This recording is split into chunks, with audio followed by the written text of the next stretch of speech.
Okay, this is Jewish Genealogy 101 with Rabbi Jeffrey Shaker for Web Yeshiva. This is class 3 out of 4.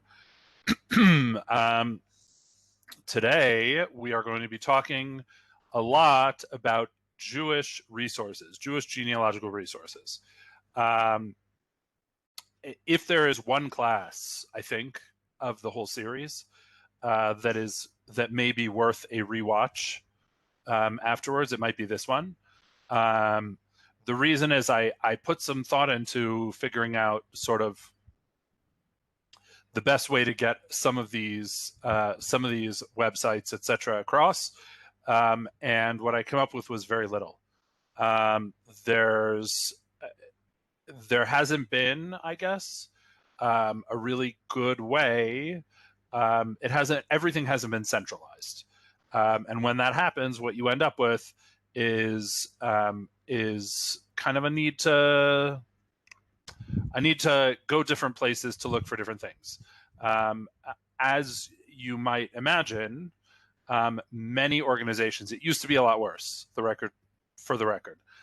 Many organizations jealously guard their resources, particularly money, but also when it comes to like any databases they have. And only really, I would say, in the last maybe 5 years, has it become kind of popular for everybody to, or for some of the groups to pool their resources. I hope that trend continues. I honestly don't know. There are still a few that for sure will never pool their resources, but most notably like Yad Vashem and the U.S. Holocaust Museum. But even the Shoah Foundation, the Spielberg Foundation, helped quite a bit. Even within the last, I think, 6 months, it was released. The database was released. So what we're going to do today is we're going to be looking at Jewish resources. And as I said, today we're doing Jewish resources. Next week we're going to do using DNA genealogy, which is its own. It's kind of like these 3 classes are kind of linear, but DNA is kind of the wild card that has been thrown into the mix, let's say.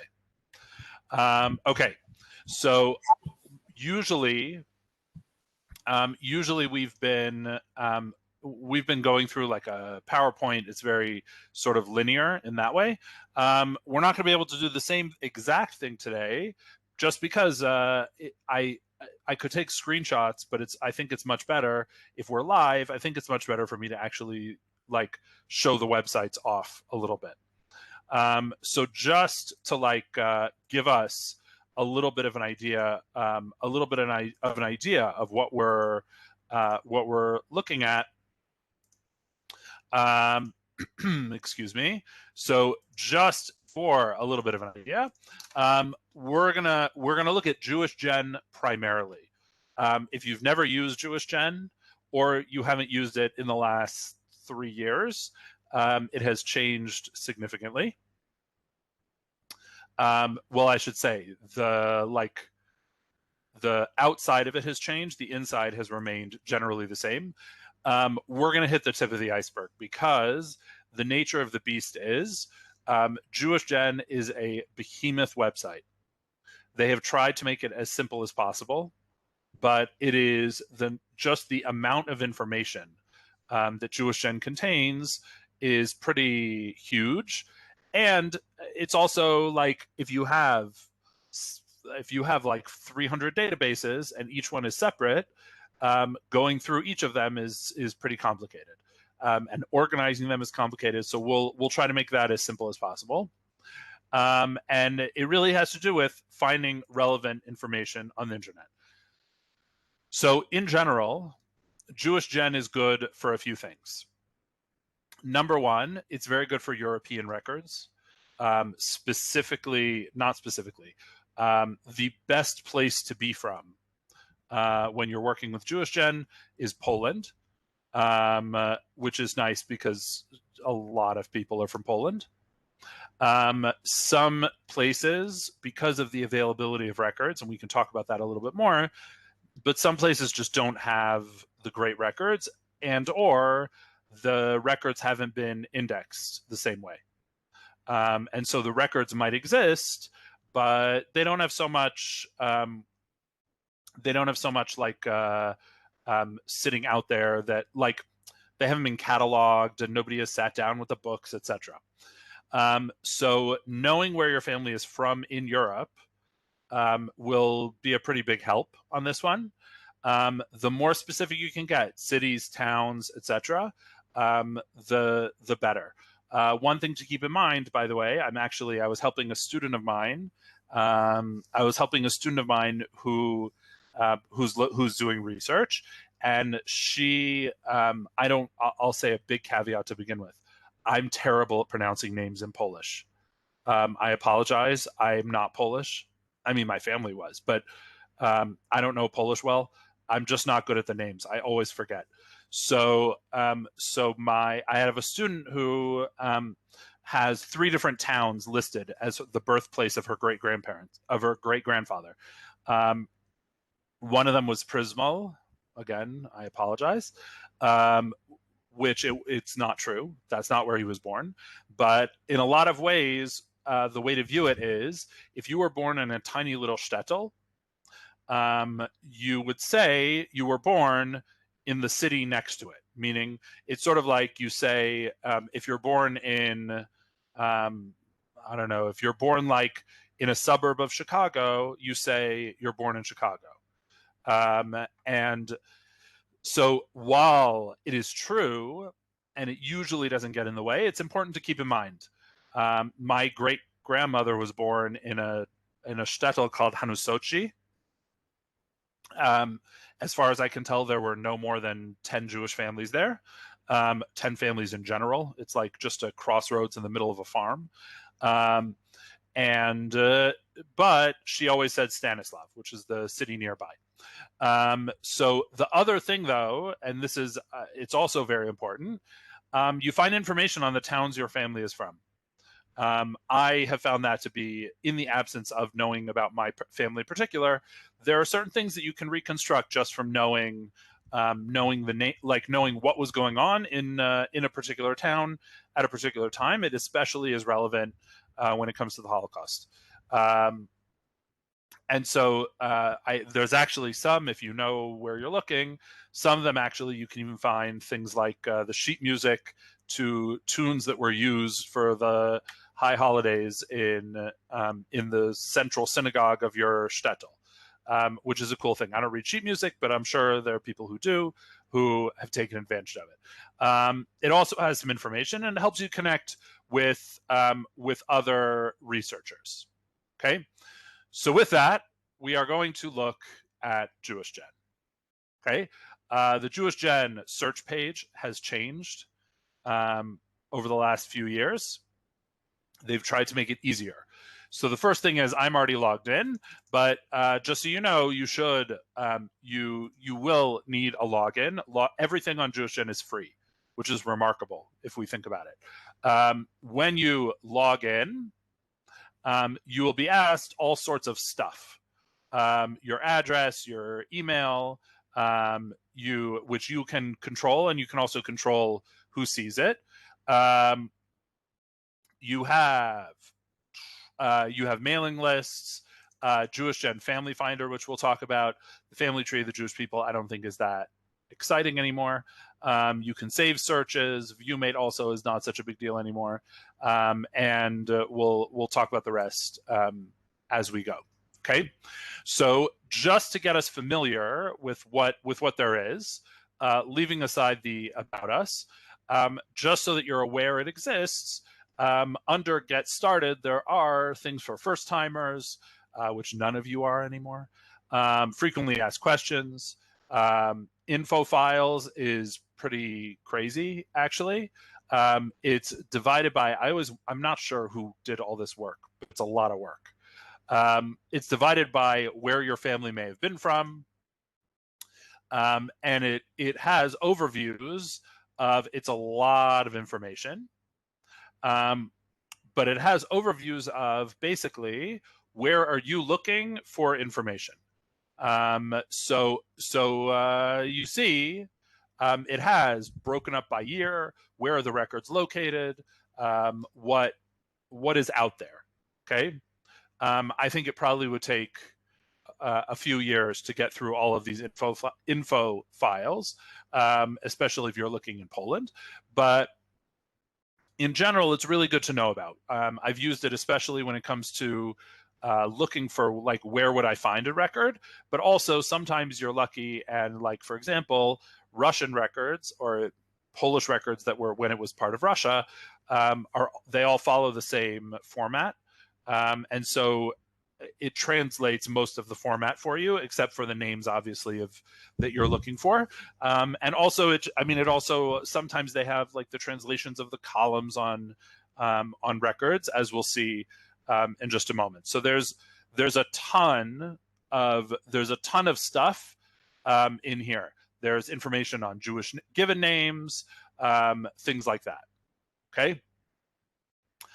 One thing that I didn't mention last time, I just saw it. I didn't mention it explicitly, and it's like in the Jewish genealogist code, you have to say it at least once. There is the most common myth in Jewish genealogy is that names were changed in Ellis Island.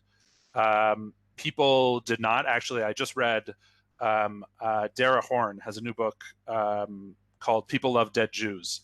And she has a chapter, which is an article that she wrote a while ago that was put into the book on this myth, that, like, why it has such a hold of Jewish consciousness. But the fact of the matter is, nobody at Ellis Island, there was no, like, the person who was up there writing down the names, they didn't change names. The people who changed names were the Jews themselves after they were already in their new country.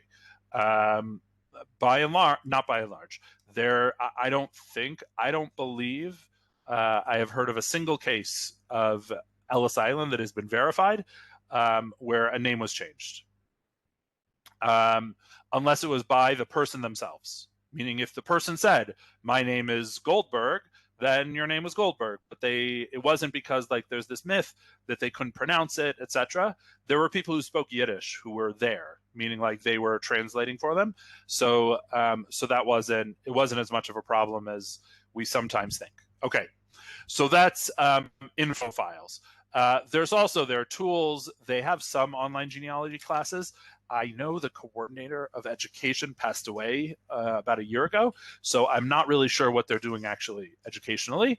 But okay. Now let's go for the fun time. So you have a few options. If you would like to, you can search. There's this, like, they tried to make it as simple as possible. Search all of the records on the site in one click. I personally find that a little bit scary because you end up with a result page that is crazy. So in general, I prefer to go into databases. I'll show you how to do that in just a moment. The other tool that I think in some ways is actually one of the most useful tools is the Discover Your Ancestral Town. Okay, if you click on that, you come to the Jewish Gen Communities database. Okay, using myself, if you remember, I was told that my grandfather came from Stanislav, so I put in Stanislav. I do a search. Lo and behold, I have two options. Okay, my two options are Stanislav, Poland, and if you go through all of so this is 24 miles east of Warsaw, so that's in Poland proper. Okay, it has the names in Polish, Russian, and Yiddish, and then it has the historical names. The historical, like, where was it? Okay, so before World War I, it was in the Warsaw district of the Russian Empire. Then between the wars, before World War II, it was in the Warsaw district. It changed a little, but it was in the Warsaw district. Now, I remembered my grandfather came from Austria. That was what I was told. So lo and behold, there is another town named Ivano. Ooh, it went away. Ivano-Frankivsk in the what is now the Ukraine. That if we look through, that's the Ukrainian, but in Polish it's Stanislaw. In German it's Stanislaw, and then you have all of these Stanisla in Yiddish. You have all of these. You have a lot of different names for it, but clearly it was called Stanislaw or Stanislav in before, when it was part of the Austro-Hungarian Empire. It's the major. It was in Galicia. It was a provincial capital. And it was in the Austrian Empire. Then, in between the wars, it was in Poland. This is why some people, like on some records it says Austria, some records it says Poland. It was in the Stanislav province, the Stanislav district, because it was a district center. Okay, now I don't know why Jewish Gen does this. The following, it would make sense to me that you should be able, that if you wanted to learn more about the city, that you just click on here. But that doesn't do anything. What you need to do is you need to go, there's this little like Jewish Gen symbol, and if you watch carefully, when you put the cursor over it, it flips. It does like a somersault. I have no idea why they've kept this. I think it's so counterintuitive. But when you go to that little jumping Jewish Gen symbol, that's how you get to the city page. The city page is really, can be, it depends completely on what city you're looking at, is really exciting. Just to note a few of the things that it has. First of all, it has the Jewish Gen Family Finder. That's what GFF stands for. Town Search means that there are 1,115 records in their database of people. This is Jewish genealogical researchers nowadays who are looking for this place, who are looking for people in this place. Okay. Then it also lists Yizkor books. Yizkor books are books that were compiled by the survivors of a particular city after World War II, sort of as a way of documenting what that city was like, what life was like there, etc. You can find a wealth of information in them. If you just scan, a lot of them are in Yiddish. Some of them have an English section. Some have a Hebrew section. Some have even been translated. So I'm trying to remember which ones have been translated. This one, so I don't think this has been translated, but we'll see. So it has a listing of where you can find it. Okay. Meaning, so it's at the JTS library, et cetera, et cetera. I also have one on my shelf, but that's it. So some of them people have translated. So you'll notice this one appears at a lot more. And a very big deal, if you see New York Public Library on any of them, if you see New York Public Library, the New York Public Library has digitized all of their Yizkor books. Okay, so if you just do a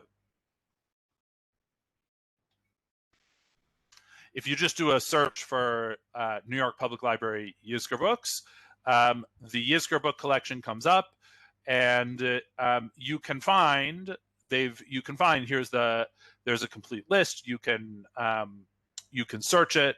You can just scan it. They don't have everything. They don't have all of them, but they have quite a few of the Yizkor books. I actually, in one of them, and this is one thing you should at least do, is look at the authors of articles in the Yizkor books, because a lot of the time you'll find a family member. And sure enough, not in Stanislav, and where my bubby's from Kurov, which is just north of Lublin, In that Yizkor book, which I don't have a physical copy of, unfortunately, my great-grandfather's brother wrote several articles, and there's a picture of my great-great-grandmother in it, which was pretty exciting, except the fact that I always am very torn because I don't want to be mean to her, but she looks like a woman who has lived in Poland in the winter her whole life. So the nice thing about that, though, was the caption of that picture said that she went to Israel at the end of her life, which I didn't know. Nobody knew that. And so I've ended up, she's buried in Tel Aviv. I went to Tel Aviv and I visited her grave. It was a big deal. So that's Yizkor Books. Okay. Big cities obviously have more, but they're a fascinating thing by themselves. Reading Yizkor Books, they're not all that well written always, but they also frequently at the end of them, they have, it's sort of like a very dark yearbook. Like at the end of yearbooks, they had the ads, and like the family would put an ad like congratulating someone. So at the end of these books, a lot of the time they have it looks like yearbook ads, but they're families, like people remembering family members who were killed in the Holocaust. But there also, you find family names, you find pictures, etc. The next thing that they've done, or that pops up here, is if there is a what's called Kehillah links website, they have a link to it here also. A Kehillah links is basically, the idea is that it's a virtual Yizkor book. So not many of them actually look very similar. They're completely run by volunteers. And so you kind of get whoever the volunteer for your place is. You get whatever they are willing to do. So it happens to be a person for Stanislav did a bunch. This is the Central Shul in Stanislav, which actually you can go, it's still there except for the shul parts. So you have that Central Shul. And then in general, the Kehillah links sometimes they'll have just some more information. Sometimes they'll have a little bit more in the way of like records, etc. But by and large, they don't have. By and large, it really just depends on the people. If you have some really ambitious researchers or really ambitious people, they'll actually have some fun stuff like walking tour of the city. Sometimes they make a YouTube video that they link to, and lots of stuff like that. Okay, so that's Kehillah links. Wonderful. The other thing it'll have is burial records. So if there's a Jewish cemetery in the place still, which the vast majority of places in Europe do not have a Jewish cemetery. The Jewish cemetery where my bubby is from in Kurov is a parking lot. And then it'll have a list of where there are burial societies usually in the US or anywhere else, but places that where like an organization, it's called a Landsmannschaft, which was an organization of immigrants who basically wanted a club based around the place that they were from. So they have that sort of information, and you can also search those, which we'll talk about a little bit more in just a second. Then it has, just like we saw before, where it has been historically, which is very important to know what you're looking for. It has populations in usually it's broken into in the 30s and in around 1900. Obviously, Stanislav was a very large city. Usually, I mean, I've seen Shtetlach where you end up with it says 17 Jews lived in that city. And then it also has, and it's an important thing to keep in mind, it'll have the map, but it'll also have all of these places that are near Stanislav.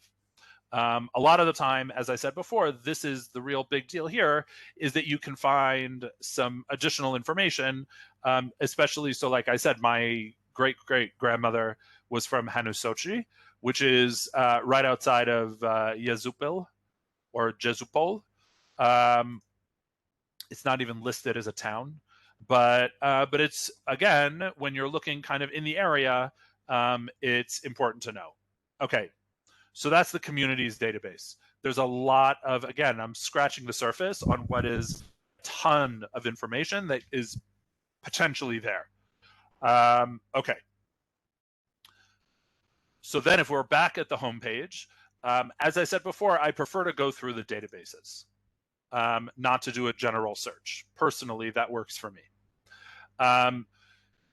So now that I know that my city, the city that I'm looking for my family, is in the Ukraine now.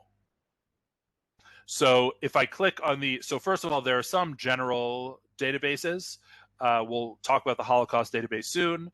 And then it's kind of, again, we don't really have time to go through all of them. An interesting database that they're working on is the Memorial Plaques database, where they're trying to have people take pictures of Yizkor plaques in shuls all over the world. The burial registry is also, they're trying to document Jewish cemeteries all over the world, et cetera, et cetera. And one of that, we already saw this. And so if I click on Ukraine only has one database. Usually if you use the Jewish Gen database, like Poland has a few different databases, the Jewish Gen database incorporates all of them. Okay? Okay. So if you are a standard member of Jewish Gen, you get one search box. Okay? Meaning you get like right here, I can put in the last name Schrager.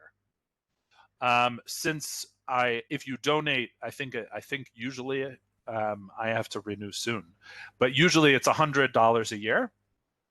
You become a value-added subscriber, and that you get access to basically more search fields that you can put in. If you're going to be spending, I didn't do that for a long time. I spent a lot of time looking at very long lists of names. Fine. So if I want to search for Schrager in Stanislav, because I know that's where my family's from. So it's very quick. And it spits out all of this stuff. Okay. You get a page like this, which is overwhelming. I'm already overwhelmed, and I know I've been here 10 million times. So the first thing we should just be aware of is the Family Finder. Family Finder is, I don't think it's as popular as it used to be, but the basic idea is that it has everybody in the Ukraine that is looking for people with the last name Schrager are entered into this database. And I can see there are some who are looking in Ivano-Frankivsk, which is where my family's from. And it has the name of the person. You can click to contact them. It doesn't contact them through, like, you don't get their email. It contacts them for you, and if they want to respond, they can respond via email. But it also says when the last time they logged in. So you see if they're active. So you have all these people, various spellings, et cetera, et cetera. See, there's me. I don't know why my last login was in August 2021. It seems to me like I'm in there now, but maybe they haven't figured it out yet. Okay, so that's the Family Finder. It's very helpful if you just reach out and contact people. I contacted someone multiple times. We could never find a connection, and then DNA broke through the wall, and we figured it out. So you never know. Okay. Then we also have here it says the master name index of Yiddish Books, that somebody indexed all of the names of people that's listed in a Yiddish book as having been killed in the Holocaust. Okay. The Worldwide Burial Registry, this is people who are buried in Stanislav, and this is people who are buried in New York in the Stanislav sections of various cemeteries. So some cemeteries you end up with really good information. Some you don't. They're also sort of outside of these records. Some have pictures. There are two other websites worth mentioning. Find a Grave is owned by Ancestry, and they're very strong, especially when it comes to America. BillionGraves.com is another very interesting website in general, which they're very crowdsourced, meaning I've done it for them before. Like, you go to a cemetery and you take pictures of it, and then somebody, or you, whatever you want, enters the information, meaning they go in, they say, I want to catalog some headstones. It pops up, you type in the information, you click save, and it goes. If you have any relatives in Israel, Israel is, at least a few years ago, Israel is the only country in the world that all of the Jewish graves in Israel are on Billion Graves and have been indexed. Sometimes they're in Hebrew. They're not always that easy to find, but that's how I found my great-great-grandmother. I actually, just the other day, I was in the Tzfat cemetery, and my father-in-law's first cousin is buried there. I knew that, but I didn't know where he was buried. I found it on Billion Graves, and it's GPS tagged, so I could walk directly to his grave and visit. I like visiting graves. It's a thing. Only of family members. I don't like visiting graves generally, but I really like going to family members' graves. So that's the burial registry. Okay, the big one is JRI Poland. JRI Poland, the Jewish Records something index. It's right there. Jewish Records Indexing in Poland. They have achieved some really phenomenal things. Essentially, it is they are the ones who have indexed a huge percentage of records from Poland. There is no other. There are records indexed from other places, Lithuania, et cetera, but Poland, anything going through Poland is, and that includes Galicia. Anything going through Poland, the records are just much more available, and as we'll see in a second, they're even better than available. So Stanislav. So I click on that. Now this is where it gets really mind-numbing. You end up with, just scrolling very quickly, a very long list of names, right? It's incredibly intimidating.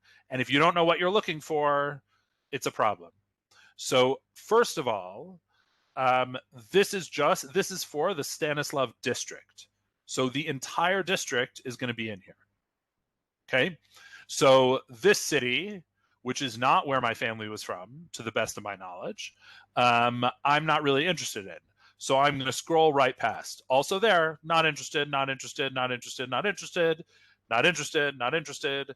Though, for just as a, like, again, when you hit when you like start getting into trouble, when you start like not being able to find things, it becomes actually helpful to look through some of these nearby towns, because people didn't stay stationary 100% of the time. Okay, I also don't care about Nedvarno or Oberton. So I know they were from Stanislav proper. So here we are. Okay. Now, again, if you pay the $100 and you have the value added, you can put in a first name, which can be life-changing. It can cut down the amount of time you're looking for things. So because genealogy, a lot of the time we're working backwards. So I know that my grandfather was born in 1903. His name, if we recall, was Jacob Schrager. and this is also where we're going to get into a lot of trouble. It's like our ancestors didn't make anything easy on us. So if I'm in 1903, I happen to know he was born in April. Very nice. And I also know that his mother's name was Shendel Rivka. Okay? So blessedly, Shendel Rivka Popik, that was her maiden name.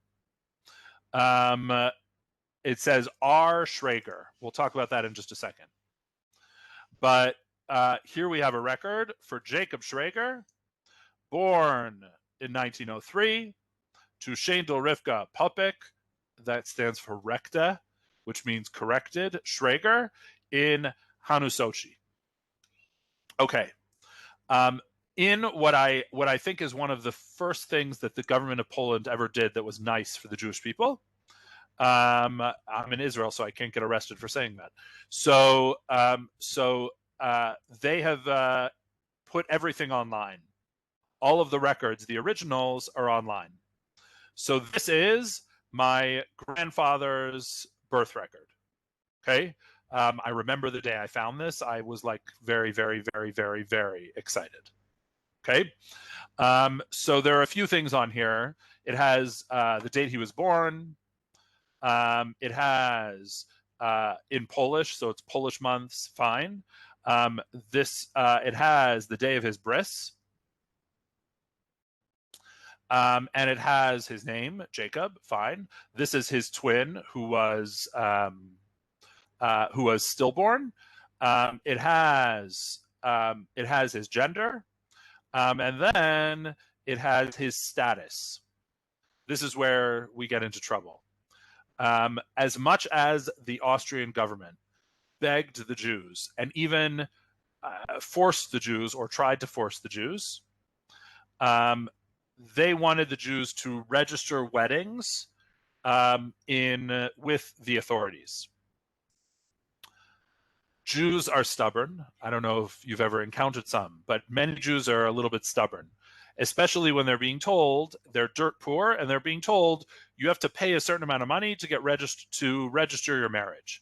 So the vast majority of Jews in Galicia opted to not register their marriage legally, which meant that any children who were born were considered illegitimate. So my grandfather was considered illegitimate. Does that matter to me? No. Like, realistically, the only reason it matters to me is that my great-grandfather, Mendel, his name doesn't appear on a single record. I've only found records from the U.S. Back in Europe, I don't have him existing, which is incredibly frustrating.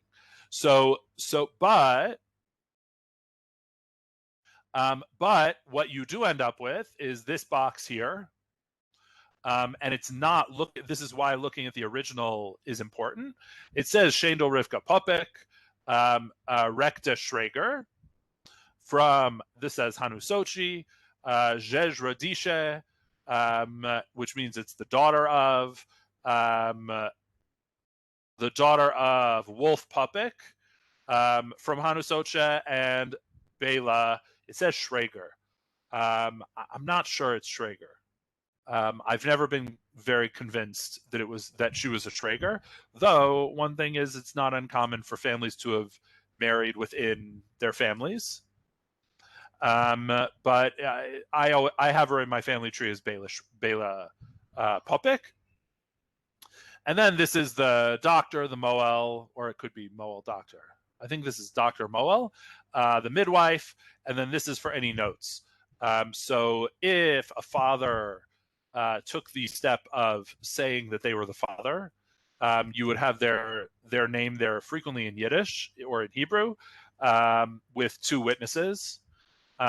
If the child died, like here you see that the child died, so it cross-references to where it talks about, like it says, where you can find their death record.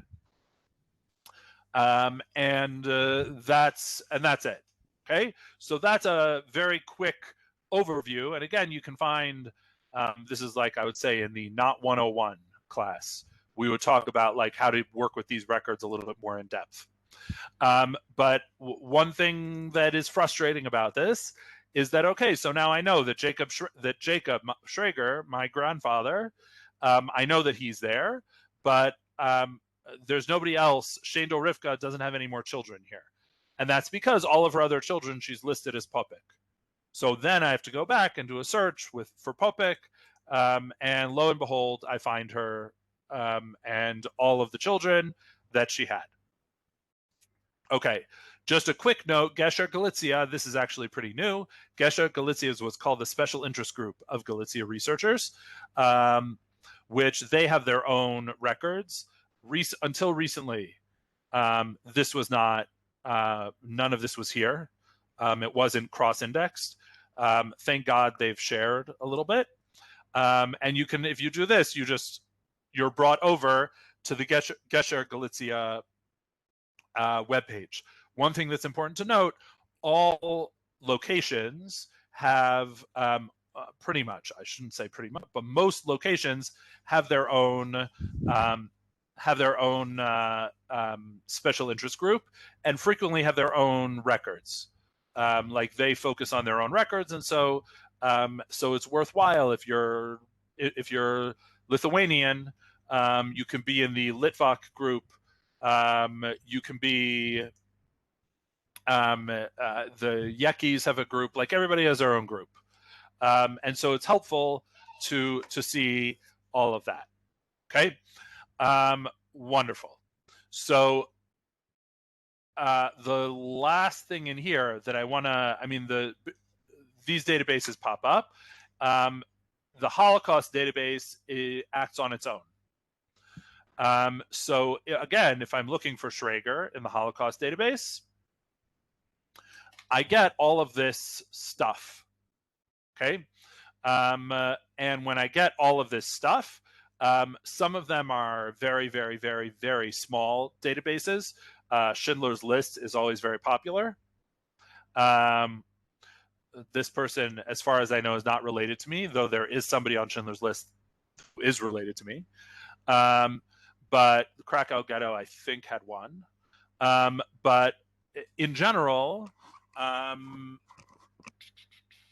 nope, they're not related to me either. They changed their, she was a Schrager and she married somebody. So you have, though, people you can look through.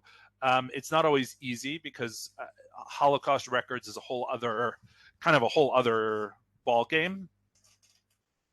But the one thing that's interesting is they just recently added the Shoah Foundation interviews.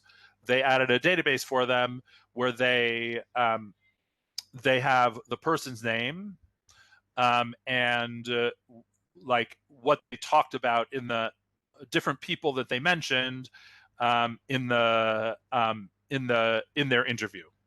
And I also didn't know that until recently that you can actually request a digital copy. If you're a family member, you can request a digital copy of an interview, and they'll send it to you. They'll send you a link, and you can download it, and it's yours. That was a pretty big deal because nobody in this side was it relevant for, but on the other side, on my Bubby side, there was an interview which I had already seen that I was very excited to get. So, but it's going to have from all over the world, meaning that it has from Romania, etc., the Lodge. So you really have to know kind of what you're looking for. Okay. Since we're talking about the Holocaust, just a few more places to look. So the first one is Yad Vashem. If you've ever visited Yad Vashem, at the end of the main exhibit, there's a very large chimney-looking room with a well, it happens to be, in the middle. And the sides of it are just are shelves. The idea behind it is that they want to make a central database of Shoah victims' names. And that means it's not self-reported, obviously, because it's people who passed away, but it's reported by usually family members or similar. So again, if I search for Schrager, I get this very long list. I can look for which locations I want to look at. It happens to be I know that Eckstein is related somehow. And in this case, you have a picture, but you also have the form that they filled out. The original, it's upside down in this one. The originals of these forms are all in that section in the in Yad Vashem. But you have like the as much information as the person had, and then you also have who submitted it. And what's nice about that? What's nice about who submitted it is you can sometimes, if it's like a son or a cousin, you can use that. It usually has their address, and you might be able to track them down that way. So it's like a little additional piece of information. Sometimes it's very helpful, sometimes not so much. It really just depends, because again, it's reported by the family. If a family didn't report or nobody survived, nobody's going to appear in this database unless a neighbor or something like that did it. The other place, so that's the Yad Vashem names database, which is kind of very popular in Holocaust research. The U.S. Holocaust Museum has its own resources. By the way, for Yad Vashem, if you do a Google search for Yad Vashem names database, it comes up. It'll be the first link. When it comes to the U.S. Holocaust Museum, I find that they didn't make it as streamlined, but because it's also, they have like the museum part also. But just to see if I can show how to get there. In the right, so in the Remember Survivors and Victims, you have here the database of Holocaust survivor and victim names, and you can search for names. This is a lot of it is names that are reported or pulled from indices. So but it's a good thing. The other thing, though, to know about is that that's what I just looked at. The other thing to know about is that you can also go to search our collections. And if you search the collection, so for example, if I'm looking for Stanislav, I already have it entered in. There's all sorts of stuff here. There are oral histories. There's up here is a diary, and some of them, not all of them, but some of them are available digitally. And so you're able to look at it online. And if you think something is relevant to you, you can download it. You can download it to your computer, and you can look at it. You can look at it yourself. Okay, it's right there. Download. And the other thing over here is you can request a copy. What happens when you request a copy is you register as a researcher, and in some cases they'll send you a link to the page itself, meaning a link to download all of that information. So it really, again, it just depends on what record you're looking for, but it's there. It's good to know about. Okay. But most of those, they're not all, but a lot of them are related, again, to the Holocaust, but certainly to pre-war life. Okay, since we're running short on time, the last thing is, I've mentioned Family Search before. It's owned by the Mormon Church. It's free. You need a free username. But they've been working very hard to digitize all of their records. And as they've been digitizing their records, if you do a search and you search in the catalog, you can search records too, but they're not all indexed. If you search by place, so I'm just going to, I spelled it wrong.